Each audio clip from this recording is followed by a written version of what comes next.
This is a short bite episode of Homeschool Together.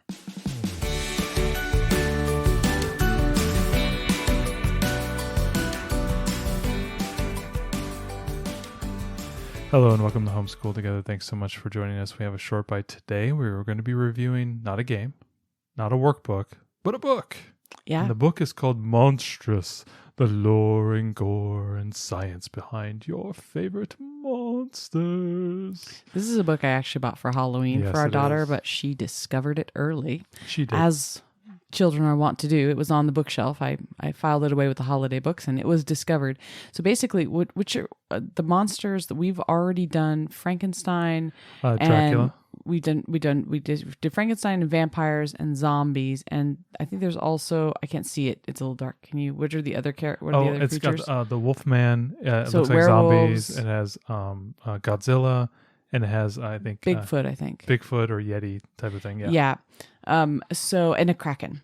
So basically, this is a monster book, but it is a science book. And that's why we really wanted to talk about it on the podcast, because it's less monsters, more science.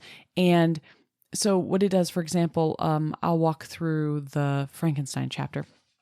So it talks a bit about, Frankenstein's monster, just a bit about the story and how it was written and the contest with Mary Shelley and that whole thing. But then it goes all into electricity. So it basically talks about like what inspired her to write the story based on the real scientific experiments that were going on at that time, trying to reanimate like frogs and things. That's cool. So it takes you through, how she wrote the story with really engaging illustrations too.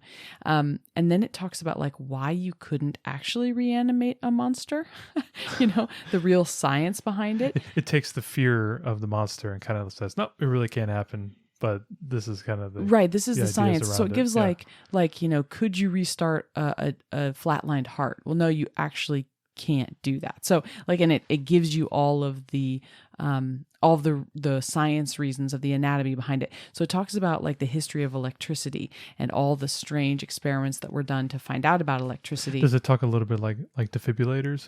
Yeah. It talks about defibrillators. Yeah. Exactly. Okay. And then it talks about all the weird science experiments that were done with electricity, some of which were really weird, like in different ways. I think Edison electrocuted an elephant in a competition against Tesla in like DC versus AC right. current. No, right? I think that was in here. It was a horse. It was a horse. Okay. It was a horse, yes, Not and an it's in the elephant, book. So it talks about that.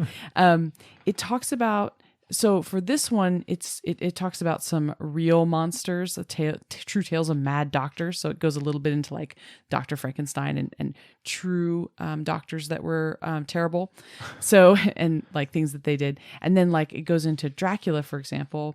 This one, how spooky are these chapters? they're not too bad. I read a little bit of the Dracula one. Our daughter is 6.5, and she kind of, the first part of it goes through the myth about, so for Frankenstein, that was a specific book, but for like vampires, it goes through the general myths about vampires. Okay. And that part's a little bit spooky, but then it goes into so much science that it immediately replaces all the spookiness with science. So, I wouldn't say it's for the squeamish child because, like, for example, the vampire section really talks a lot about human anatomy. Mm-hmm. And like if a vampire were to bite you, where would they bite you and how long would it take to drain your blood based on the size of your arteries and veins and what arteries and veins do in our body, how your whole circulatory system is made.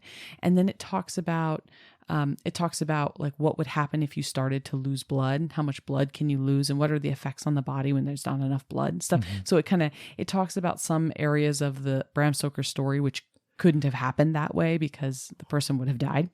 And it talks about the myth, like why did people really think that vampires existed? And so there's a whole science in here about how bodies decompose, that's why I say it's maybe not for the squeamish. It wasn't scary, but it was talking about like, so when bodies die, they're filled with gases, and those gases will cause them to rise in an earthen grave. So villagers would think that they're buried in a slightly different position and elevation than they were at first. Oh, it must mean they got up. The internal hairs and nails. The hairs and nails, right? Longer, it means that your skin is receding, making the nails look longer, making the hair look longer. Yeah. Your gums are receding, making your teeth look longer. The internal fluids from your body end up leaking out the sides of the mouth, and so it looks like blood, like they have drank blood, right? Because there's little. So there's some of that kind of stuff. So they gave you a little bit of the reality around the folklore. Exactly, which was really cool. So there was that folklore, and then there was tons and tons of stuff about science. And so like in the whole Dracula section, there was a bunch of stuff about blood types and giving blood and why you can't, which blood types can give to other blood types. The illustrations in her are great. They've got really cool charts of, like percentages of the population that have different blood types and what different blood types can do and not do and that kind of stuff. So there's a ton of science hidden in here. I don't know that I would read this with a child as like a 6.5-year-old, unless your child is like mine, is totally... She's a doctor's granddaughter. I don't know. She's your daughter. She's totally not like fazed by any of this. I read this to her before bed and she has not had any nightmares. But that is our child. Not every child is the same. I would say that probably the target for this is a child who's more, 8 to 10. 8 to 10, 12. It's just such a cool book that I wanted to talk about it because I know that science is a hard thing for us to, it seems to be a difficult one for us to fit in, right? There's tons of reading curriculums and math curriculums and tons of great cultural and history stuff to study. Science is just that sticky subject. It's a little bit hard to find something that can connect with kids and give them valuable information. And I thought that using Monsters to connect science was just a really great way to go in this book. And our daughter asks for us to read it every day. I mean, she's totally enamored. Monsters have that kind of element around like sort of dinosaurs. They're like creepy real type of thing. Exactly. And there's like the fact that these monsters are something that she can see on TV or, that she's seen videos around, like Godzilla or the Yeti is, Sasquatch is a big thing around here.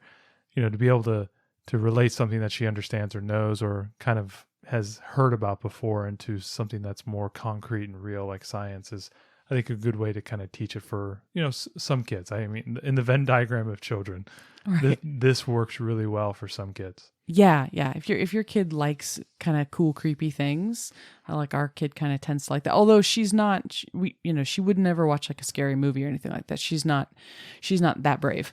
No. But she's not squeamish about the science part of it. And I think it's a really neat book. It'd be a cool book to get I bought it not thinking that my daughter would be ready for it now, but intending to hold on to it. Maybe by Halloween it'd be interesting, or maybe not this year, but maybe next year. I just bought it because it was on sale and I grabbed it. But I would really recommend it. There's no better reason. Right.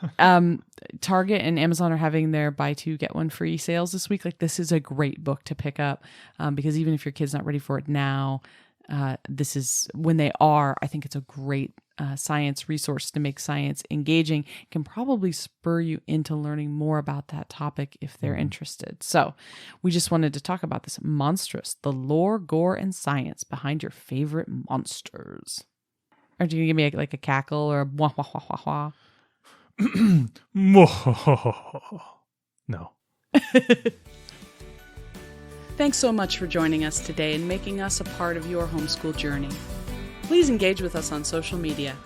Join our Homeschool Together podcast group on Facebook and find us at Homeschool Together Podcast on Instagram.